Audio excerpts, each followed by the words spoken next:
Shri A Sajeevan, ഈ ഇടതുപക്ഷ പ്രസ്ഥാനങ്ങൾക്ക് ഈ തെരഞ്ഞെടുപ്പിൽ എന്ത് സംഭവിച്ചു എന്നതിനെക്കുറിച്ച് ഗൗരവമായ രാഷ്ട്രീയ ആലോചനകൾ ആവശ്യമായ ഒരു ഘട്ടമാണിതെന്ന കാര്യത്തിൽ താങ്കൾക്ക് തർക്കമില്ലല്ലോ.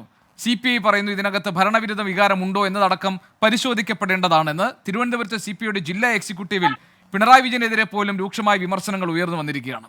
അതിനിടയിലാണ് ഇപ്പോൾ അതായത് ഏതെങ്കിലും ഒരു വിഭാഗത്തെ പ്രീണിപ്പിച്ചോ ഏതെങ്കിലും ഒരു വിഭാഗത്തെ ഈ പ്രീണനം കൊണ്ട് അവർ അകന്നു പോകാൻ ഇടയായിട്ടുണ്ടോ, മറ്റേതെങ്കിലും ഒരു വിഭാഗത്തിൻ്റെ വോട്ടുകൾ BJPയിലേക്കോ മറ്റിടങ്ങളിലേക്കോ ചിതറിപ്പോയിട്ടുണ്ടോ എന്ന് തുടങ്ങി CPIM വളരെ ഗൗരവത്തോടുകൂടി വിശകലനം ചെയ്യേണ്ടുന്ന ഒരു രാഷ്ട്രീയ സാഹചര്യം ഈ തെരഞ്ഞെടുപ്പിലെ പരാജയത്തിൻ്റെ അടിസ്ഥാനത്തിൽ വന്ന് നിൽക്കുമ്പോഴാണ് ഈ സോഷ്യൽ മീഡിയ മാത്രം നോക്കി നിൽക്കുന്ന ചെറുപ്പക്കാരുടെ ശീലം അതൊരു ദുരന്തമായി ഈ തെരഞ്ഞെടുപ്പിൽ ഇടതിനെതിരെ ചിന്തിക്കാൻ ഇടയാക്കിയിട്ടുണ്ട് എന്ന് MB ജയരാജനെ പോലെ ഉത്തരവാദിത്വമുള്ള ഒരു മുതിർന്ന CPM നേതാവ്, കണ്ണൂർ ജില്ലാ സെക്രട്ടറി പറയുന്നത്.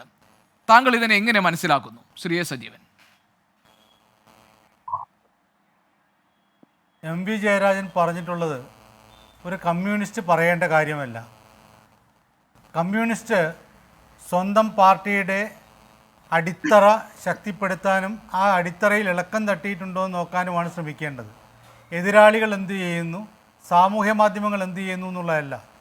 ഇപ്പോൾ കോൺഗ്രസ്സിന് വേണമെങ്കിൽ ഇത്തരത്തിൽ പറയാം, മറ്റ് പാർട്ടികൾക്ക് പലതിനും പറയാം. പക്ഷേ ഒരു കമ്മ്യൂണിസ്റ്റ് പാർട്ടി, പ്രത്യേകിച്ച് കേരളത്തിലെ CPIM അങ്ങനെ പറയാൻ പാടില്ല. കാരണം ബ്രാഞ്ച് തലം മുതൽ PB വരെ കൃത്യമായ സംഘടനാ സംവിധാനമുള്ള ഒരു പാർട്ടിയാണ് CPM. അപ്പോൾ CPMന് ബ്രാഞ്ച് എന്ന് പറഞ്ഞാൽ നമുക്കറിയാം, ഒരു പ്രത്യേക കമ്മിറ്റി അല്ലാതെ ഒരു പ്രദേശത്തെ ഏറ്റവും ഗ്രാസ് റൂട്ടിലുള്ള അവിടുത്തെ പാർട്ടി പ്രവർത്തകരാണ് ബ്രാഞ്ച്. ആ ബ്രാഞ്ച് പ്രവർത്തിക്കുമ്പോൾ പാർട്ടി വൃത്തത്തിനകത്തുള്ള ബ്രാഞ്ചിനകത്തുള്ള എല്ലാ വീടുകളെക്കുറിച്ചും കൃത്യമായിട്ട് അറിയാവുന്ന ആളുകളായിരിക്കണം. തുടക്കം മുതൽ അങ്ങനെയാണ്.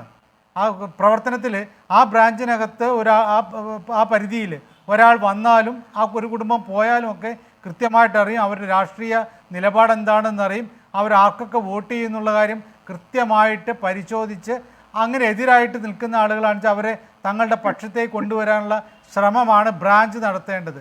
അങ്ങനെയുള്ള ബ്രാഞ്ച് മുതൽ ഏരിയ കമ്മിറ്റികളും ലോക്കൽ കമ്മിറ്റിയും ഏരിയ കമ്മിറ്റിയും ജില്ലാ കമ്മിറ്റിയും ഉള്ള സംവിധാനം വളരെ കൃത്യമാണ്. അപ്പോൾ അതിൽ ആ പ്രദേശത്തുള്ള ആളുകളുടെ വോട്ട് അപ്പുറത്തേക്ക് പോകുന്നതിനെ സ്വാധീനിക്കാൻ ഏത് സോഷ്യൽ മീഡിയയെക്കാളും കഴിയുന്നത് ബ്രാഞ്ചിലെ അംഗങ്ങൾക്കായിരിക്കും. ആ ബ്രാഞ്ച് അംഗങ്ങൾ അതിന് ശ്രമിച്ചിട്ടുണ്ടോ ഇല്ലയോ എന്നാണ് ഒരു കമ്മ്യൂണിസ്റ്റ് നേതാക്കന്മാർ നോക്കേണ്ടത്. ഇതിപ്പോൾ ഈ തെരഞ്ഞെടുപ്പിൻ്റെ റിസൾട്ട് വന്നതിന് തൊട്ട് പിന്നാലെ MV ഗോവിന്ദ മാഷ് പറഞ്ഞതും പിണറായി പറഞ്ഞൊക്കെയുള്ള കാര്യങ്ങൾ ശരിയാണ്. ഞങ്ങൾ ഈ കാര്യം പരിശോധിക്കും. പാർട്ടി സെക്രട്ടറി പറഞ്ഞുള്ളത് ഇതെന്തെങ്കിലും പരിശോധിച്ച് എന്തെങ്കിലും തെറ്റുകൾ പറ്റിയിട്ടുണ്ടെങ്കിൽ അത് തിരുത്തും.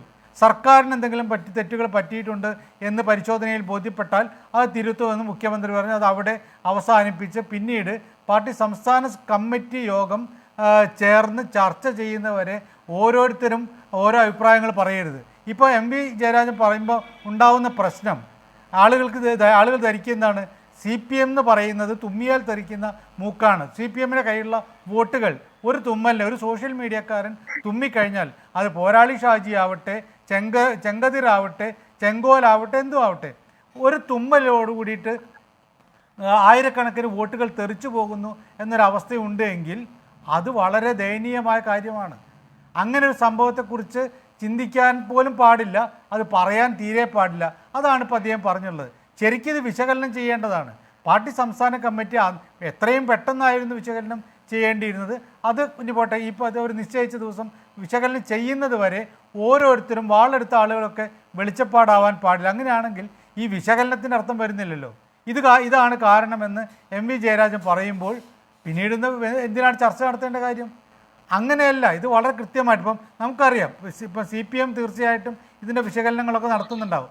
നമ്മൾ ഞാൻ കൃത്യമായിട്ട് ഈ 20 മണ്ഡലത്തിലെയും സംവിധാനങ്ങൾ, അതിൻ്റെ കീഴിലുള്ള 140 നിയോജക മണ്ഡലങ്ങളിലെയും കാര്യങ്ങൾ ഞാൻ എൻ്റെ വ്യക്തിപരമായ രീതിയിൽ വിശകലനം ചെയ്യും. എന്തുകൊണ്ട് ഇന്നടുത്ത് തോറ്റുവെന്ന്. ഇങ്ങനെ ഓരോ രാഷ്ട്രീയ നിരീക്ഷകനും ഓരോ രാഷ്ട്രീയ പാർട്ടി നേതാവും ഓരോ രാഷ്ട്രീയ പ്രവർത്തകനും ഒരുപക്ഷെ വിശകലനം ചെയ്യുന്നുണ്ടാവും.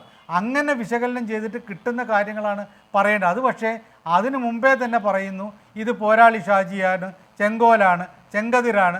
ഇതൊക്കെ അവരെ വിലക്കെടുക്കുക എന്ന് പറഞ്ഞാൽ ഇത് നടത്തിയിട്ടുള്ള ആളുകളെ ഇതുവരെ തള്ളി പറഞ്ഞിട്ടില്ല.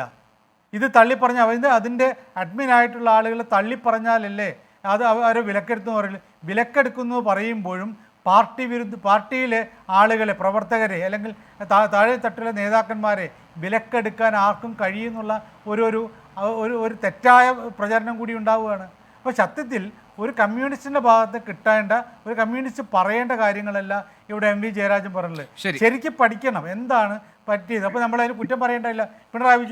പിണറായി വിജയനെ കുഴപ്പം കണ്ടാണെന്ന് പറയേണ്ടതില്ല, മറ്റൊരാളുടെ കുഴപ്പം കണ്ടാണെന്ന് പറയേണ്ട. അത് പഠിച്ചതിന് ശേഷം ഇന്നതാണ് എന്ന് വിലയിരുത്തി പറയുകയാണ് വേണ്ടത്. അത് പഠിക്കുകയും അത് സുതാര്യമായ ആ കാര്യങ്ങൾ സമൂഹത്തോട് പറയേണ്ടതാണെങ്കിൽ പറയേണ്ടതുമൊക്കെയാണ്. അങ്ങനെ വേണമല്ലോ അതിൽ നിന്ന് പാഠങ്ങൾ ഉൾക്കൊണ്ടുകൊണ്ട് തിരുത്തലുകൾ വരുത്താൻ.